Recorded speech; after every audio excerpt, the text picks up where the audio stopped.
বাংলাদেশে রক্ত নিয়েও সিন্ডিকেট শুরু হয়ে গেল ভাই। হসপিটালে রক্ত থাকার পর বলে রক্ত নাই। আসলে বাংলাদেশে জন্মগ্রহণ করে আমরা করছি জীবন সবচেয়ে বড় ভুল। আমাদের বাপ মা করছে ভুল। সুপ্রে সরকার বানাইছি, আমরা সেনাবাহিনীর হাতে সরকার দিছি, তারা বাংলাদেশের বালের উন্নয়ন করতে পারে না।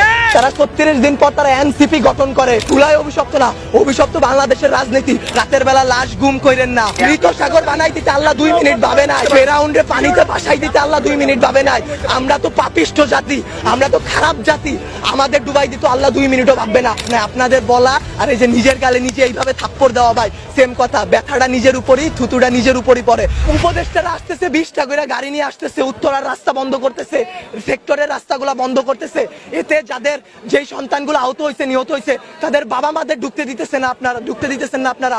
তাদের বাবা মারা এখন পর্যন্ত খায় নাই। আমার মা শোকে শোকাহত হয়ে গেছে। আমরা 2 ভাই আসছি, আমাদের বোনরা আমরা নিয়ে গেছি। আমার এক বন্ধুর হাতের এইখান থেকে এই পর্যন্ত ওর ডান হাতের অবস্থা করুন ভাই, হাত কাইটা ফেলতে হয় কিনা সেইটাই বোঝা যাচ্ছে না। আমার ওই বন্ধুরই ছোট ভাই ক্লাস 7-এ পড়তো, ওর ঢাকা মেডিকেলে ভর্তি আছে ভাই। কি করব বলেন? আপনারা যে নিউজ নিতেছেন ভাই, মিনিমাম মারা গেছে 150 থেকে 200-র উপরে। আপনারা নিউজ দিতেছেন এইখানে 10 জন, ওইখানে 1 জন, এইখানে 2 জন। আসলে ভাই বলতে গেলে কি, আমরা উপদেষ্টা আনাইছি, আমরা ইউসুফরে সরকার বানাইছি, আমরা সেনাবাহিনীর হাতে সরকার দিছি। গালি ভাই ওই যে চিত হয়ে স্যাপ ফেললে কার উপরে পড়ে? নিজের উপরে পড়ে। ওই রকম ভাই গালি দিলেও নিজের গায়ে খারাপ লাগে যে এক শেখ হাসিনা খুনি হাসিনারে পাঠাইছি, আরেক খুনি দলরে নিয়ে আসছি। দেশে এইসব হয়ে যায়, রাত 2টা-3টার সময় খবর আসে এইচএসসি পরীক্ষা বন্ধ। কেন ভাই আপনাদের, কেন 3টার সময় নিউজ দিতে হবে? রাতের 9টা বাজে আপনারা লাইভে যান নাই, রাতে আপনারা দেখেন নাই, দিনে আপনারা ছিলেন না। নটরডেম কলেজ এইচএসসি বন্ধ করার আগে তারা বন্ধ করে দেয়, ঢাকা কলেজ বন্ধ করে দেয়, আইডিয়াল কলেজ বন্ধ করে দেয়। আপনারা শিক্ষা উপদেষ্টা, আপনারা আইন উপদেষ্টা, আপনারা পরীক্ষা বন্ধ করেন না। আপনারা বলেন না পরীক্ষা চলমান থাকবে।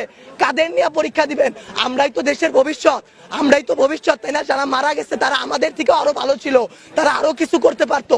আপনারা আমাদের কথা ভাবতেছেন না, আপনারা ভাবতেছেন আপনাদের কথা। আপনাদের এইসব বলা আমার গলাটা ভাঙা ফেলা ভাই, 2টা সেম কাজ। তার কারণ কি, আপনারা কোনো নিউজই দিবেন না, সব কাটকুট করে ফেলবেন আপনারা। যদি ভাই আপনারাও ভাই কোরআনকে সাক্ষী রেখে, আপনারাও মুসলমান, আপনাদেরও ধর্ম আছে, মুসলমান না হইলে আপনারা আপনাদের আল্লাহর উপর ভরসা করুন। আল্লাহ ছাড় দেয়, ছাইরা দিবে না।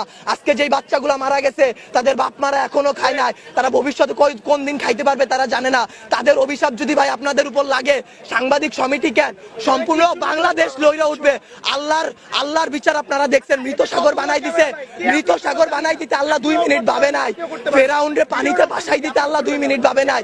আমরা তো পাপিষ্ঠ জাতি, আমরা তো খারাপ জাতি। আমাদের ডুবাই দিত আল্লাহ 2 মিনিটও ভাববে না। বাংলাদেশের রাজনীতি ভাই, আপনারা বলতে পারেন জুলাই অভিশপ্ত মাস, গত বছর এত মানুষ মারা গেল, আজকে এত মানুষ মারা